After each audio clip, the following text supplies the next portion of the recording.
Bismillahirrahmanirrahim. Alhamdulillahirabbil alamin. Sallallahu wasallam wa baraka ala abdihi wa rasulih nabiyina Muhammad wa ala alihi wa sahbihi ajma'in. Amma ba'd. Kaum muslimin dan muslimat, pemirsa Fatwa TV rahimana wa rahimakumullah, ada pertanyaan dari saudari Nuraini Hidayah di Indragiri Hulu, Riau. Dia bertanya, Assalamualaikum. Waalaikumsalam warahmatullahi wabarakatuh. Bagaimana menjelaskan kepada remaja perihal pertanyaan apakah boleh mandi taubat pada saat haid? Afwan, saya tidak bisa menjelaskan kepada anak murid saya perihal tersebut sesuai nalar anak remaja dan memang saya masih awam agama untuk menjelaskannya. Terima kasih. Taib.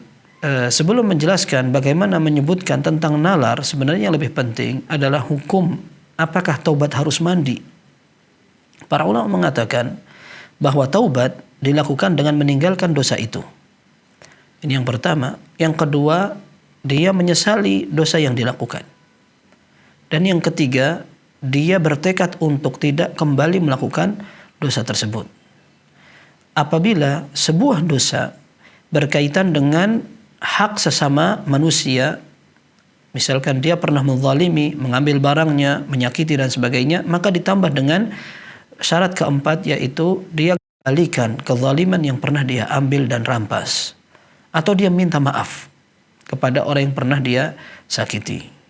Adapun mandi ini tidak pernah ada syariatnya dalam hadis-hadis atau dalil yang sahih, kecuali disebutkan dalam pembahasan fikih tentang orang yang bertaubat dari kekufuran. Orang yang bertaubat dari kekufuran, dia masuk Islam, maka para ulama berselisih pendapat apakah dia harus mandi atau tidak.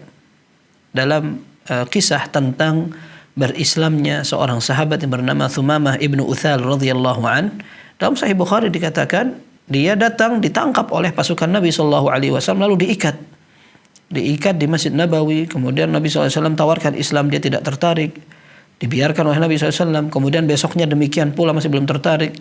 Kemudian yang ketiga demikian, dia tidak tertarik. Akhirnya Rasulullah SAW lepaskan dia. Dilepaskan, lalu dia pergi ke sebuah kebun dan dia mandi sendiri. Kemudian dia datang ke Masjid Nabawi, kemudian mengatakan, Ya Muhammad, asyhadu an la ilaha illallah wa anna Muhammadan Rasulullah.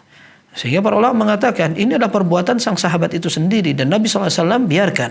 Ini menunjukkan bahwa ini sekalipun sebuah sunnah, tapi tidak wajib. Memang ada riwayat beberapa referensi hadis yang mengatakan fa'amarahu an yaghtasila faghtasal. Maka Nabi SAW perintahkan Thumamah untuk mandi, maka dia mandi. Akan tetapi wallahu alam, pendapat yang lebih kuat secara keilmuan dan disiplin ilmu hadis adalah riwayat yang mengatakan Thumamah mandi sendiri. Sehingga para ulama mungkin saja mereka berbeda pendapat tentang hukum mandi untuk orang yang baru masuk Islam. Setelah dari kekufuran lalu dia masuk Islam, apakah dia wajib mandi atau tidak? Menurut mazhab Hanabilah dia wajib mandi. Menurut mazhab yang lain tidak wajib mandi, seperti Hanafiyah, mereka katakan tidak wajib mandi. Kemudian ada pendapat yang mengambil jalur tengah, yaitu apabila seorang yang non muslim masuk Islam dan dia sebelum itu sedang melakukan aktivitas yang memang ketika dia Islam nanti diminta untuk mandi, seperti dalam keadaan janabah, lalu dia masuk Islam masih dalam kondisi janabah, maka dia diperintahkan untuk mandi.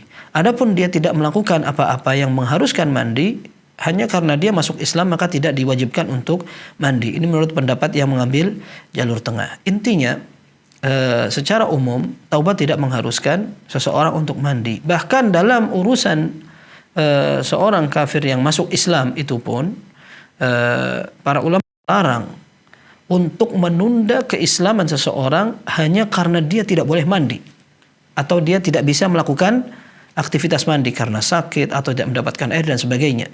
Al-Imam An-Nawawi rahimahullah menyebutkan bahwa hukumnya haram dengan haram yang sangat tegas untuk orang yang menghalangi seseorang yang ingin masuk Islam karena nunggu mandi dulu, atau orang mustasyar dimintai pendapatnya lalu dia katakan, sudah kalau begitu kamu sudah yakin dengan Islam, silakan masuk Islam, tapi kalau memang harus mandi tidak ada air, kita jalan dulu sampai dapat air di sumur sana misalkan. Ini tidak boleh.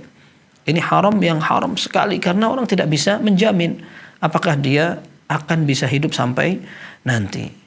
Maka dalam urusan yang bukan pembahasan fikih yang tadi, perbedaan pendapat tentang keharusan mandi atau tidak, yaitu tobat dari sebuah dosa yang lain, maka tidak harus mandi.